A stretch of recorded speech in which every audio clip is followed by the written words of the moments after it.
जोहर। आंध्र प्रदेश के विशाखापट्टनम में LG company में आज सुबह गैस लीक हुई, जिसके जद में आने से एक बच्चे समेत 11 लोगों की मौत हो गई। वहीं 1000 से ज़्यादा लोगों को अस्पताल में दाखिल किया गया।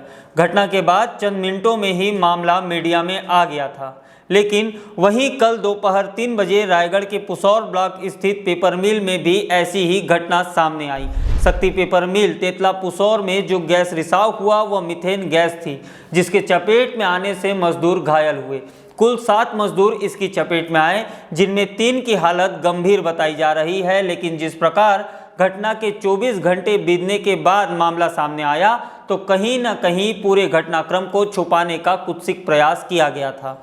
घटना कल बुधवार दोपहर 3 बजे की है, जब रायगढ़ जिले के पुसौर ब्लॉक के ग्राम तेतला में शक्ति पेपर मिल, जहां पेपर रिसाइकलिंग का काम होता है, इस मिल में क्लोरीन टंकी की सफाई में 3 मजदूर लगे हुए थे। वहीं महीनों से बंद फैक्ट्री होने के कारण उस टंकी में एकाएक मीथेन गैस निर्मित हो गई और 3 मजदूर उसकी चपेट में आ गए। उन मजदूरों को बचाने आए 4 अन्य मजदूर भी गैस के चपेट में आ गए। सभी 7 मजदूरों को रायगढ़ शहर के संजीवनी अस्पताल दाखिल किया गया। पूरा मामला मीडिया की जानकारी से दूर था।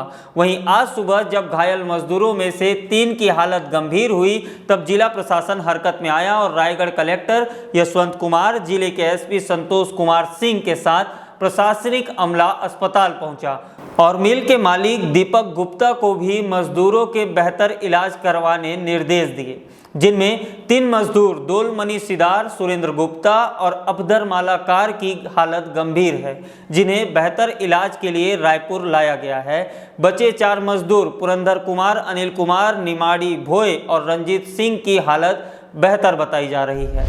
अब आरोप यह बनता है कि मिल मालिक ने घटना क्यों छुपाई। दूसरा सवाल यह बनता है कि किसी क्लोरीन की टंकी में मीथेन या अन्य कोई जहरीली गैस स्वतः निर्मित हो सकती है, तो जवाब है हाँ, ऐसा हो सकता है। हालांकि मीथेन गैस किसी टंकी में बनना ऐसा आसान नहीं है, लेकिन यह असंभव भी नहीं है, क्योंकि मीथेन प्राकृतिक गैस का ही अंश है। इसमें कई अलग अलग गैस का मिश्रण होता है, जिनमें मीथेन ही मुख्य घटक गैस होती है।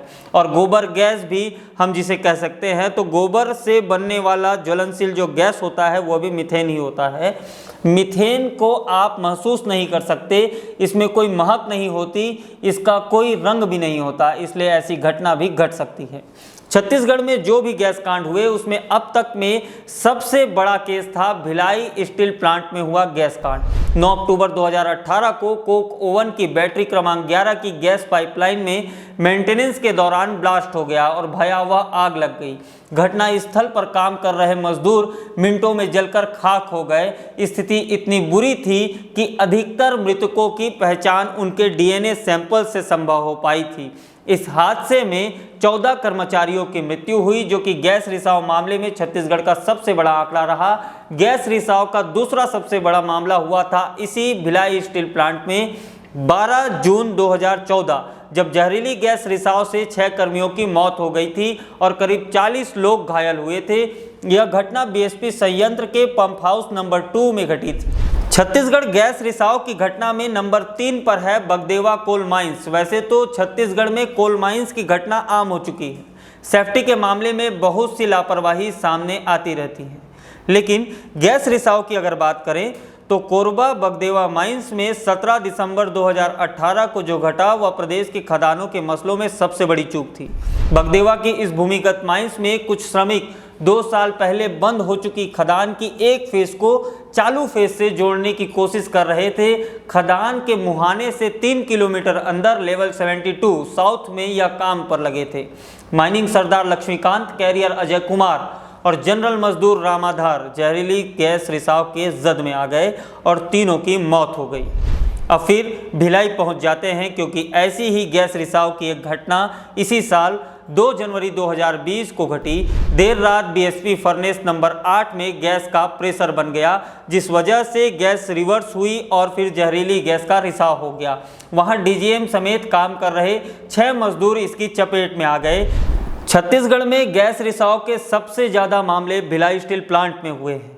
सबसे बड़ा संयंत्र भी यही है। और अगर गैस की बात करें तो अलग अलग यूनिट्स में सबसे ज़्यादा गैस और उसके प्रकार का इस्तेमाल इसी बीएसपी में होता है। बीएसपी में लगा गैस होल्डर 28 साल पुराना है। SMS2 से कन्वर्टर से निकलने वाली गैस इसी होल्डर में कलेक्ट होती है। इस गैस कंटेनर में 67% कार्बन मोनोऑक्साइड होता है।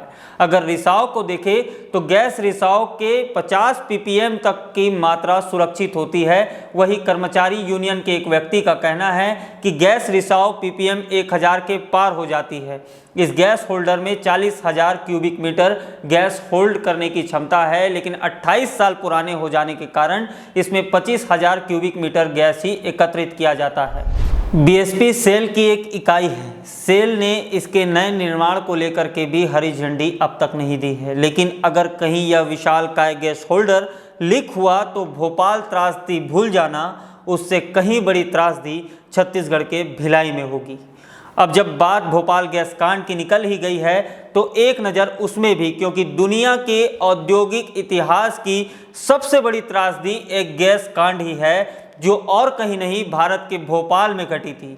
ठीक आज से 36 साल पहले 3 दिसंबर 1984 की वो रात, जब यूनियन कार्बाइड फैक्ट्री से निकलने वाली जहरीली गैस से हजारों लोगों की मौत हो गई थी। सरकारी आंकड़ा 5000 कहता है, अन्य आंकड़े 15,000 पार चले जाते हैं।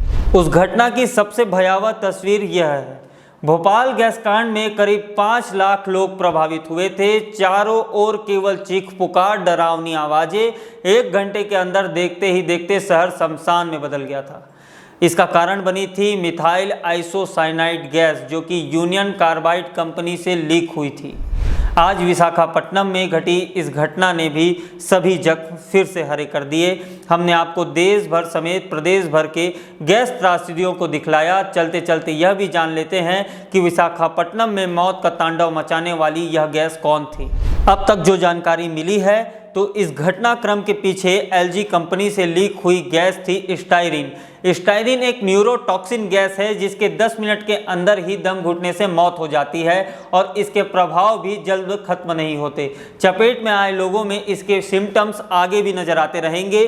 उन्हें आगे भी विषैले प्रभाव के साथ जीना पड़ सकता है।